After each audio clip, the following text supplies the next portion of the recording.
Hi, and welcome to Ed Talk. This is the show that looks at people and topics impacting our local schools here in Nevada County. I'm your host, Scott Lay, Nevada County Superintendent of Schools. With me today is Christine McCormick. Christine is the Associate Superintendent for Educational Services in my office. Christine, thanks for being here today. Yeah, thanks for the invitation. Excited to talk about our topic. It is, and today's topic is a good one. It is something that is in the news that we deal with every day, whether you really know it or not. If you've ever been shopping on Google or Amazon or anything, this has impacted your life. Yes. But we're going to talk about artificial intelligence, or as we hear, AI. And how does that look in our schools? What are the pros? What are the cons? The issues? Kind of everything about that. So it's exciting. Christine has been I'll say you're probably our most expert in our office. Thank you. And you've given several talks. In the region, in our area, in Northern California. So perfect person to talk about it, had a lot of experience, far more than me. I'm a fledgling AI person, I'll tell you that right off the start. So let's just start off with the basics. In a nutshell, what is artificial intelligence? So, Scott, you have to give yourself more credit. You have jumped in a lot more on AI than he did in the beginning. So I've challenged you a little bit on that. Which is good for me. Try this. So in a nutshell, and pretty simply, it's a tool that is predictive text, for lack of a better way to describe it. Any of the AI tools, probably the one everybody hears the most about is ChatGPT, but there's Bard, there's Microsoft. If anybody can flash back to that little paperclip guy we used to have. Oh, right. Yes, he's coming back. He's coming back. Good. Yes. AI is supposed to be sort of gender neutral, so it's coming back, as a tool to help us. But it's that predictive text. It's anticipating what you might want to say and creating some thoughts for you. Probably where people see it a lot is that generative ideas, whether it's a text message or in an email, where it says, you might want to say this. Right. It's as simple as that. It's as simple as that. Those are some of the artificial intelligence tools that you're experiencing outside of some of those ones you hear the most about, which is probably ChatGPT with OpenAI has really been the pioneer that sort of started this movement. Right, the big one. Now, for AI, how long has it been around? Because for some people, it seems just, the discussion is ramped up, I would say, in the last year, and thinking that it's really new technology. But it's been around for a while, hasn't it? Yeah, and I don't actually know when it began, but I think it's similar. If we look way back to when the internet started, right? There had been different groups using that type of technology for a long time, probably primarily the military. I wouldn't be surprised if that's as long as AI has been around in different ways. But what ChatGPT has done and OpenAI is they've made it accessible. It all of a sudden became something we could just go find and be able to use beyond what we were seeing in a text message or otherwise. Right.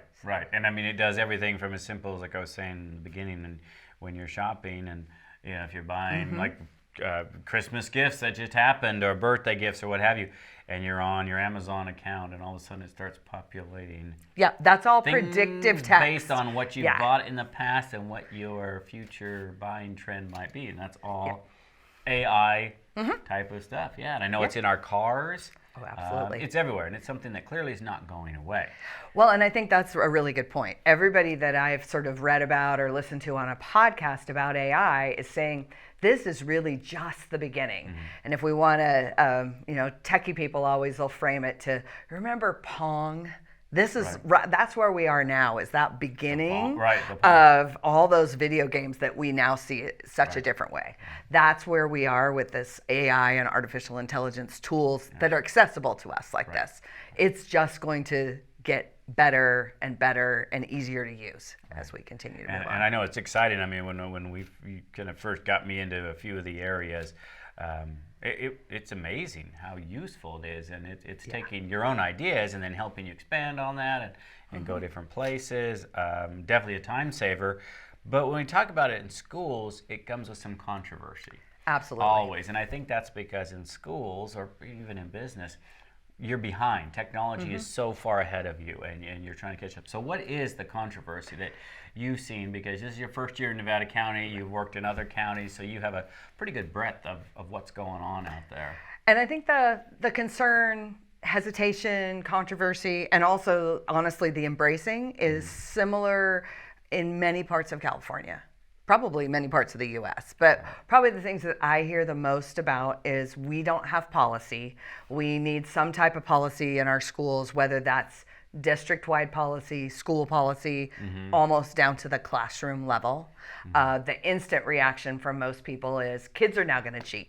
Right. And unfortunately, I think kids have been cheating for a long time.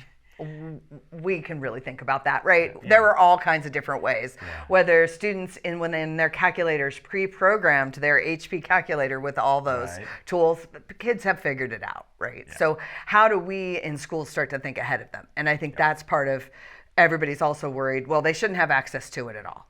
If we don't give them access, it's not a problem. Well, our reality is they're going to find access. Absolutely. So then how do we help manage some of that? Right. So I think it's a balance. Yeah. It's a balance of, yes, there are going to be concerns and we need to be concerned. Yeah. But how do we anticipate that? Yeah. How do we start to think about putting some safeguards in place, but also some education in place? Our students need to know and our adults need to know, what is this tool? How do I use it for the power of good? Mm-hmm. What does that mean? Right. And how do I analyze? More importantly, it's a predictive text. It's searching the internet for what it thinks you want to say. Right. Well, we want everyone to be a good critical thinker. So there, I think, is a positive. Like, wow, look what it said. Is that what you wanted to say? Yeah. Could you have reframed that question differently? Yeah. So. Yeah. And so as we're looking at that, with that, I think with a lot of things like when computers came in the classroom and then internet and the more technology, again, we're behind. Mm-hmm. And so we're trying to catch up. And oftentimes we said the idea is shut the door. We're not doing this. Mm-hmm. That's not happening. It's already out there and it's going, and kids have access to this and turning it into a positive way, as well as staff. So I think the first thing you mentioned, policies. We need to create policies, don't we? Which people outside the school realm, we live on policies that guides us, what we can, what we can't do. So talking to that, and I know there's some groups that have come up with some policies, like California School Boards Association. And I think that's where we are. Now we have some draft policies. I'm sat on a sort of statewide, probably. Probably. I sat on a statewide committee with a bunch of leaders in similar roles that I have, representing different county offices. And it's really like, okay, here's some best practices. We don't need to reinvent the wheel. How do we take what other people have produced and use, there's tons of toolkits out there, and be able to adapt those to your individual county's needs, depending on what your schools need.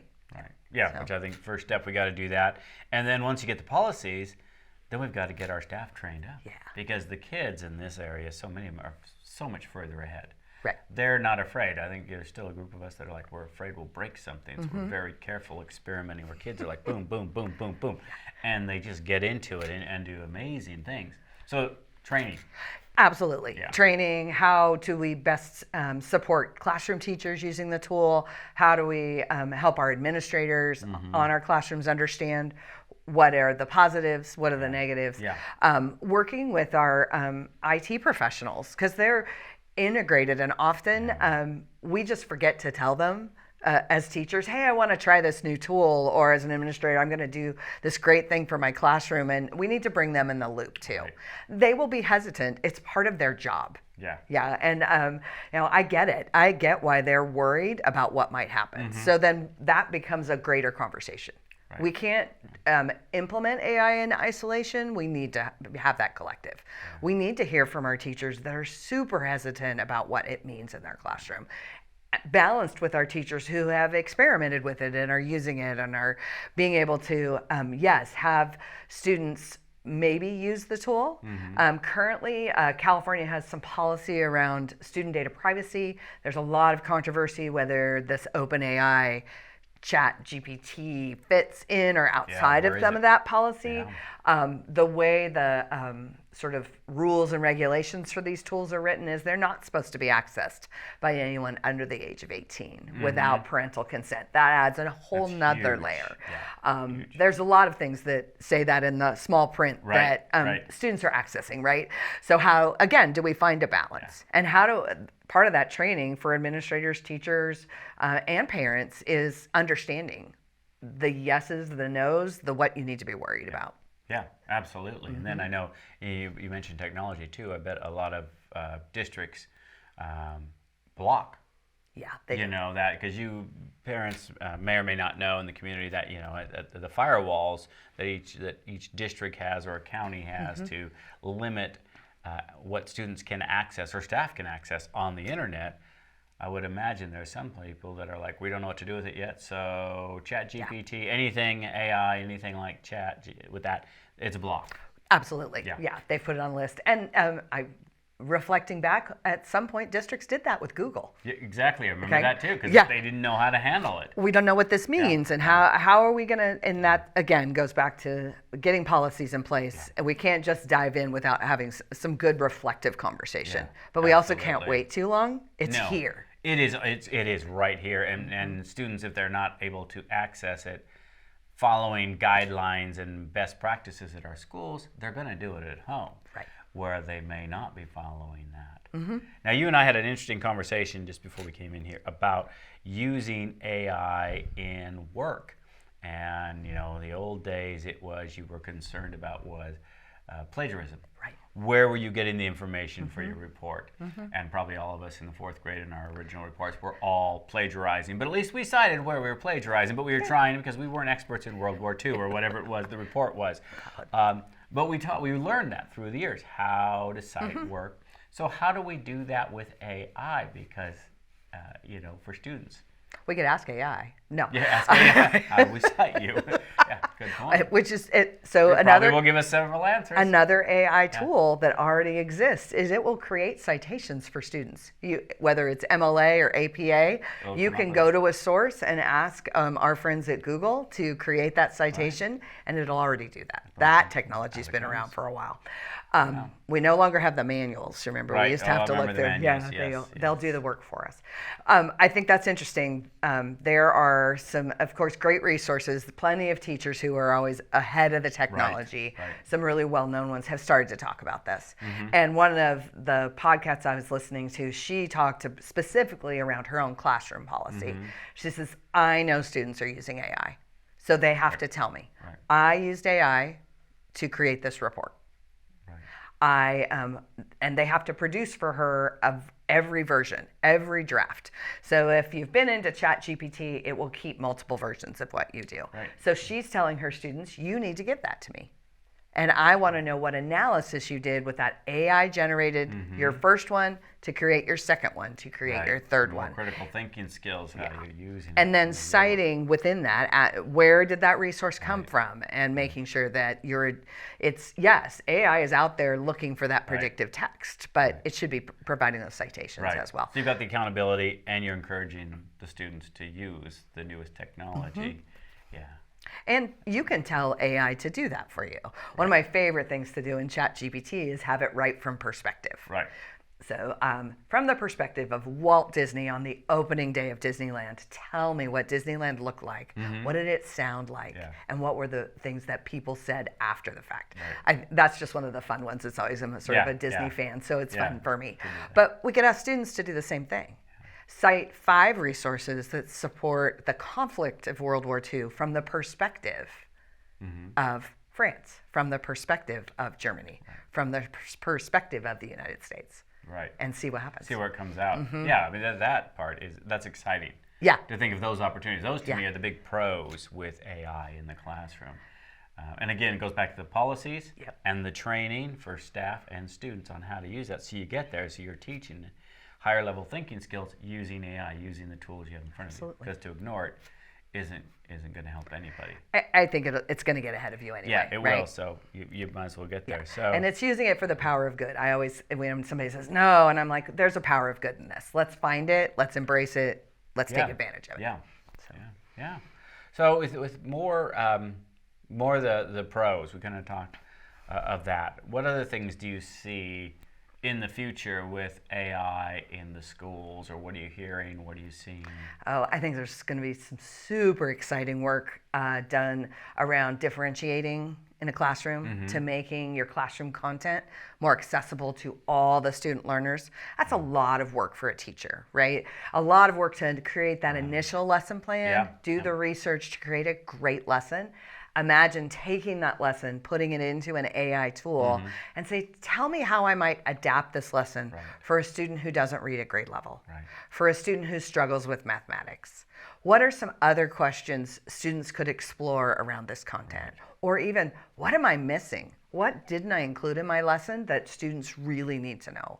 Yeah, I can see that, because a lot of people out there may not know that within even a single grade classroom, you're going to have 3 or 4 levels of ability that the teacher right now is doing, and making sure they're hitting the top end, the low, the middle. But with AI, it could make that easier, come up with that great lesson plans and then adapt it. Yeah, that would be great. Or your multi-grade classrooms. You and I talked about that. Second, third grade classrooms here and there. The reality of our smaller schools is we often have 2 classrooms together. And that's add another layer for a teacher. Because not only do you now have multiple levels within a grade level, you have multiple levels within 2 grade levels. And often you'll have students that are at the very high end of and the very low end of one of those other grade levels that I need to keep them as engaged with my content as someone else. To get them moving forward. Yeah, that's exciting. Other areas I'm thinking, where have you seen AI that in education that we may not, think of, or that comes to mind? So any unusual places? Yes. So several of our website developers and some of our tools like Adobe or Canva, which are pretty popularly used in school districts, you can use the AI tools within both of those sort of subsets to redefine visual items. So I have an example in a district I used to work in. We took some photos to put on the website. They weren't really that good, and we enhanced them. My web guy enhanced them using AI. Really? And I'm like, we don't have flowers there. He goes, we do now. Wow. And that playground didn't have, he goes, it does now. And AI did that work. Wow. So I wouldn't have expected that. Yeah. I now take, using a tool like Canva, or there's some other add-ons to some of our other browsers, I will take a PowerPoint presentation or a Google slide deck presentation, upload it into there, and have it enhance my presentation to make my questioning strategies better, to add an activity that might be more engaging. Right. Wow. Data analysis is probably the one I use it for the most. Here's some raw data. Tell me what you think. Yeah, what it is. What else do I need to, what other data should I get? What other things should I consider? At least have it do some of that initial work. In there. Yeah, that's great. Yeah. An author I've been following wrote her entire book on AI using AI. Using AI. Yeah. She goes, I like to, I'm a verbal person. She goes, so I just dictated. Started talking. And then I took my chapters, put them into the AI, and had it make cleanup, repetitive language, repeated words that you just don't necessarily see. She goes, and then I adjusted it so it was more of my voice. Right. She goes, it was my voice initially, which AI recognized, but then cleaned it up as well. And people read the book and said, oh, no, that's totally you. She goes, yeah, AI did that work. Yeah, that's what's pretty neat. It's not just somebody different coming out. It has to be you as the basis. And I know, kind of a side story, we did an interview with a person for a position, and the first 8 questions, this person was just knocking it out of the park. I'm like, this is amazing. Questions 9 through 12, it was like we're interviewing a different person, and we're like, what is going on? Found out when I went out and asked the receptionist that the person had been on their phone and they were using AI to get the answers, but they couldn't get all the questions. We give them the questions ahead of time. Now, and then you start wondering, well, there's creative points there for, using the technology, but when it came down to then just ask them, they had no idea. And that relates back to teachers and students, because teachers know their kids. They really do. And if they're using AI and it's so out there, they're gonna pick that up right away. You're like, wait a minute, and they're gonna be able to help turn that around in a positive manner of like, okay, well, you've got that information, let's make it yours. Yeah. Well, and we know from being in the classroom, right? We knew our students. Yeah. And I knew when all of a sudden I'm like, that's unusual Yeah, writing, that or doesn't- that yeah, doesn't quite match what I Yeah, hear yeah. every day. Oh, yeah, I need to ask some more questions. Right. And not land on the person and make them feel like a criminal. Right. But help them, like, okay, let's turn that around to use it in a manner that benefits you, but it's your own work. Yeah. Creativity points. Yeah, creative. Absolutely. We didn't hire that person, but I was very creative. Well, and I asked it for interview questions because we have a tendency to get in a rut, right? We do. Think Same of thing, something though. new. Yeah. And it was pretty smart. Yeah, that was good. So- Good. Well, we're kind of coming to a close here. right. Anything else that that you want to share with the audience about AI, or it's probably not the Terminator type thing a lot of people think we're headed towards, and but really that it can be a very positive experience. And I think that's about how do we embrace that, right? How do we help everyone be better prepared to have that conversation and to be open-minded about where it is. I was a math teacher, and I remember calculators coming in the classroom was going to be the death of all of us. Yep. We've survived. We survived the calculators, exactly. Yeah. We did. And it will be okay. Yeah. We're gonna have bumps, right? It's gonna be rough. We're gonna need to figure some of those things out. But if you haven't tried it, jump in and try it. Yeah, just give it a go have shot. some fun with it. Yeah. Go find a podcaster that is just saying, here's some ideas to try. Right. And I think that you'd be surprised. But don't feel like you have to jump all in. Do baby steps. Yeah. I think that's great advice. Yeah. Great. And with that, we're going to close on our AI talk. Christine, thank you so much for being here. Oh, thank for you. talking to us about it, for kind of illuminating what AI is and how it can be used in our schools in Thank you a very much. positive manner. With that, we'd like to thank our audience for joining us. You've been listening to Ed Talk. Take care.